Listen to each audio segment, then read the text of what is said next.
Healthy Mocha Frappe.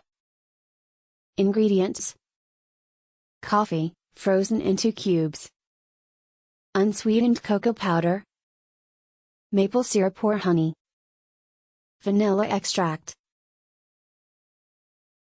Creamy liquid of choice: a dairy-free unsweetened coffee creamer.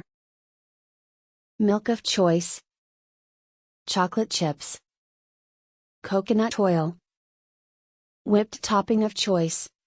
Step 1. Freeze strong brewed coffee in a silicone ice cube tray. Step 2. In a blender add the coffee cubes, cocoa powder, sweetener of choice, vanilla, ice, and creamy liquid of choice. Add milk of choice as needed to achieve bendable consistency.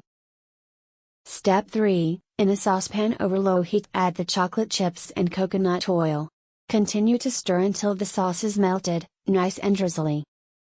Step 4. Drizzle the chocolate along the sides of 2 glasses. Divide the Mocha Frappe between the 2 prepared glasses. Top with a whip and additional chocolate if you wish. Get access to more weight loss and smoothie recipes by visiting the link in description. Subscribe, follow and like for more.